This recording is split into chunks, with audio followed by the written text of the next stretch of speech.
Hello students, देखो यहाँ पर मैं रैशनल नंबर से डिस्ट्रीब्यूटिव प्रॉपर्टी समझा रही हूँ।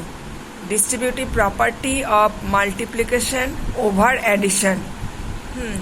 डिस्ट्रीब्यूटिव मतलब समझ रहे हो कि डिस्ट्रीब्यूट करना है। डिस्ट्रीब्यूट मतलब बांटना है। तो डिस्ट्रीब्यूट इक्वली होता है, इक्वली बांटना है। तो यहाँ पर वेरीफाई करने के लिए दिया गया, देखो 3/5 इंटू 7/12 प्लस 1/2। मतलब ये 3/5 इसके साथ भी एक बार मल्टीप्लिकेशन होगा और 3/5 इसके साथ भी एक बार मल्टीप्लिकेशन होगा। ठीक है, राइट हैंड साइड में ये दिया गया कि 3/5 इंटू 7/12 प्लस 3/5 इंटू 1/2। ये जो ब्रैकेट है, ब्रैकेट के बाहर में मल्टीप्लिकेशन है, मतलब ये नंबर एक बार इसके साथ इंटू होगा, प्लस देके एक बार इसके साथ इंटू होगा। तो वेरीफाई क्या करना है, इसका मतलब वेरीफाई करना है कि ये दो ठो नंबर प्लस करके उसके साथ अगर ये नंबरटा मल्टीप्लाई करे और ये नंबरटा पहले इसके साथ मल्टीप्लाई कर लेते हैं, फिर ये नंबरटा इसके साथ मल्टीप्लाई कर लेते हैं, फिर जो दो ठो नंबर आएगा प्रोडक्ट वो दोनों को प्लस करेंगे तो उसका वैल्यू और इसका वैल्यू सेम आएगा।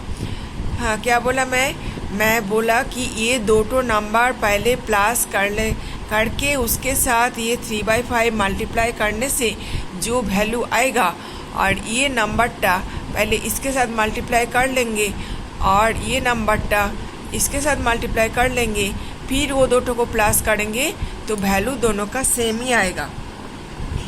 तो देखते हैं वैल्यू सेम आता है क्या। पहले देखो लेफ्ट हैंड साइड में क्या था, 3/5 इंटू 7/12 प्लस 1/2 था। ठीक है, तो ब्रैकेट का काम हम लोग पहले करते हैं। तो 3/5 जैसा ऐसे रहने देते हैं और इसका प्लस करते हैं। तो यहाँ पर डिनोमिनेटर था 12 और 2, तो इसका एलसीएम करना है। एलसीएम आया 12।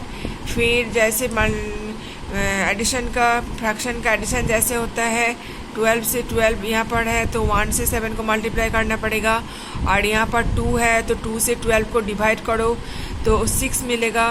फिर 1 इंटू 6 होगा, फिर ये 7 इंटू 1 था और 1 इंटू 6 था, 7 और 6 आया, फिर प्लस करके 13/12 आया है। और इधर लेफ्ट में था 3/5, इसके साथ इंटू था।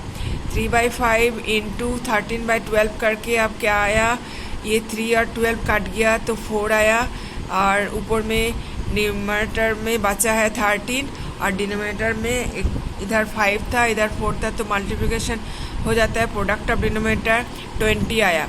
ठीक है, तो लेफ्ट हैंड साइड का वैल्यू आया 13/20। और अब राइट हैंड साइड का देखते हैं।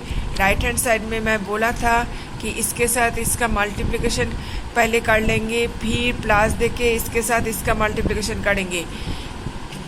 तो 3/5 इंटू 7/12 था, प्लस 3/5 इंटू 1/2 था। हाँ, पहले इसका प्रोडक्ट 3 और 12 काटा है, 4 आया, तो यहाँ पर बचा है 7/5 इंटू 4 20। हाँ, और प्लस इधर बचा, इधर कुछ काट नहीं रहा है तो बचा है सिर्फ 3 इंटू 1 3 और 5 इंटू 2 10। तुम लोग जानते हो कि फ्रैक्शन या रैशनल नंबर का मल्टीप्लिकेशन कैसे होता है, प्रोडक्ट ऑफ न्यूमरेटर और प्रोडक्ट ऑफ डिनोमिनेटर। अगर कुछ कॉमन नंबर नहीं है, कुछ एलिमिनेशन मतलब रिडक्शन नहीं हुआ तो इधर बचा है 7/20 प्लस 3/10। अब ये दोनों का प्लस होगा, 10 और 20 का एलसीएम 20, फिर 20 से 20 डिवाइड करके 1 आएगा, 1 इंटू 7 करके 7 ही आएगा। तो मैं 1 इंटू डिखाया नहीं, डायरेक्ट 7 लिख दिया, क्योंकि 7 से 1 इंटू करके 1 ही आता है, ये 7 ही आता है। और 10 से इसको 20 को डिवाइड करेंगे तो क्या मिलेगा, 2 मिलेगा। फिर 2 इंटू 3 होता है, फिर 2 इंटू 3 करके 6 आया, फिर 7 प्लस 6 करके 13 आया, और डिनोमिनेटर में था 20, तो इधर भी 13/20 आया।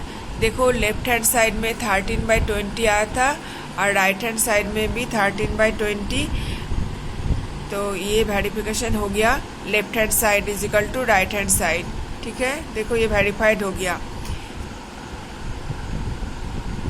तो ये distributive property of multiplication over addition हुआ। और ये प्रॉपर्टीटा distributive property of multiplication over subtraction भी होता है, सब्ट्रैक्शन भी हो सकता है। ठीक है, यहाँ पर अगर माइनस रहता तो भी ये प्रॉपर्टीटा सेटिस्फाइड होता। 3/5 इंटू 7/12 माइनस, यहाँ पर माइनस होता, यहाँ पर अगर माइनस रहता तो यहाँ पर माइनस होता। 3/5 इंटू 1/2, हाँ, मतलब ये दोनों का एडिशन रहेगा तो एडिशन, सब्ट्रैक्शन रहेगा तो सब्ट्रैक्शन पहले कर लेते हैं, फिर इसका मल्टीप्लाई करते हैं और इसका पहले और इसके साथ ये मल्टीप्लाई करके फिर यहाँ पर एडिशन है तो एडिशन, सब्ट्रैक्शन है तो सब्ट्रैक्शन, और इसके साथ इसका मल्टीप्लाई करेंगे तो उस वैल्यूटा दोनों वैल्यू सेम आएगा। हाँ, ये तो प्लस करके मल्टीप्लिकेशन करो क्या, नहीं तो इसके साथ इसको मल्टीप्लाई करो, फिर इसके साथ ये इसको मल्टीप्लाई करो, उसके बाद एडिशन का साइन रहेगा तो एडिशन और सब्ट्रैक्शन का साइन रहेगा तो सब्ट्रैक्शन करो, दोनों का वैल्यू सेम आएगा। ये हुआ distributive property of multiplication over addition. Subtraction भी हो सकता है, एडिशन सब्ट्रैक्शन रहेगा तो सब्ट्रैक्शन। और एक तो मैं देखो कुछ वेरीफाई करके दिखा रही हूँ। Verify whether the following statements are true और फॉल्स। ये स्टेटमेंट ट्रू या फॉल्स दिखाना होगा। देखो पहले जैसे था, यहाँ पर जैसे था 7/10 divide by 3/2 is equal to 3/2 divided by 7/10। 7/10 divide by 3/2 is equal to 3/2 divided by 7/10। ये ट्रू होगा क्या फॉल्स होगा हम लोग को देखना है। तो लेफ्ट हैंड साइड में था देखो 7/10 डिवाइड बाई 3/2, इसका कैलकुलेशन करते हैं। 7/10 इंटू, जब डिवाइड इंटू होगा यहाँ पर तब क्या होता है, इसका रेसिप्रोकल होता है। 3/2 जो था ये 2/3 हो जाएगा। प्रोडक्ट ऑफ न्यूमरेटर कुछ कॉमन नंबर नहीं है। अच्छा कॉमन नंबर था 2 और 10, इसको हम लोग काट भी सकते थे, तो 7/2 नहीं भी काट सकते। 7 इंटू 2 करके 14 आया और 3 इंटू 10 करके 30 आया। ठीक है, अब राइट हैंड साइड का देखते हैं सेम आता है क्या।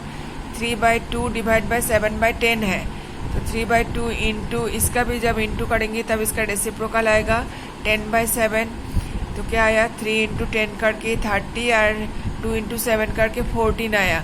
तो लेफ्ट हैंड साइड और राइट हैंड साइड सेम आया क्या, नहीं। देखो यहाँ पर 14/30 आया था और यहाँ पर 30/14 आया, तो ये स्टेटमेंट फॉल्स था। Verify whether the following statements are true और फॉल्स, तो ये स्टेटमेंट फॉल्स था। कोई नंबर को एक तो नंबर से डिवाइड करो तो ये दूसरा नंबर को पहले नंबर से अगर डिवाइड करोगे तो सेम नहीं आता है।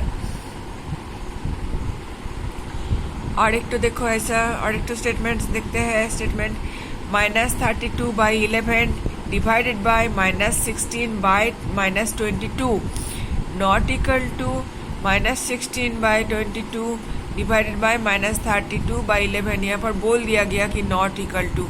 तो देखते हैं हम लोग स्टेटमेंट ट्रू है या फॉल्स है। फिर लेफ्ट हैंड साइड का कैलकुलेशन करते हैं।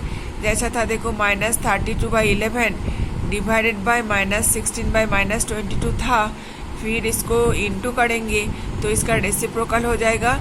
-22 ऊपर में जाएगा और -16 नीचे आएगा, फिर ऊपर में माइनस और नीचे माइनस, ये माइनस माइनस काट के प्लस हो जाता है। और लेफ्ट में था -32/11, इसका कुछ चेंज नहीं होता है। जब इंटू होता है तो राइट साइड का रेसिप्रोकल हो जाता है, मतलब ऊपर का नंबर नीचे का नंबर ऊपर चला जाता है और ऊपर का नंबर नीचे आ जाता है। फिर यहाँ पर कुछ कॉमन नंबर मिल रहा है, देखो कॉमन नंबर मिल रहा है 11 और 22 में कॉमन नंबर मिल रहा है 11, तो ये काट गया 2 से 2 बार में।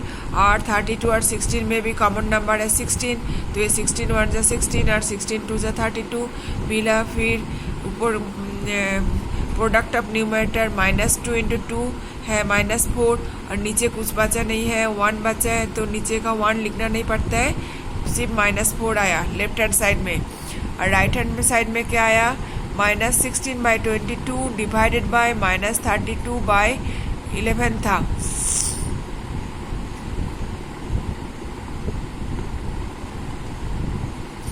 -16/22 इंटू इसका रेसिप्रोकल होता है, मैं बोला 11/-32। जो न्यूमरेटर था वो ऊपर में, जो डिनोमिनेटर था वो ऊपर में चला जाएगा, न्यूमरेटर था वो नीचे आ जाएगा। तो 11 और 22 काटा है 2 बार में, और 16 और 32 काटा है 2 बार में, और यहाँ पर जो माइनस था, यहाँ पर जो माइनस था, माइनस माइनस कट गया, प्लस हो गया। तो ऊपर में बचा है 1 और नीचे बचा है 2 × 2 4। ऊपर का 1 लिखना पड़ता है, तो ये आया 1/4। हाँ, यहाँ पर लेफ्ट हैंड साइड में आया था सिर्फ -4 और राइट हैंड साइड में आया 1/4। तो left hand side not equal to right hand side आया, और स्टेटमेंट में यही बोला गया था, नॉट इक्वल टू बोला गया था। तो इसका मतलब ये स्टेटमेंट ट्रू था। ओके, स्टेटमेंट ट्रू था।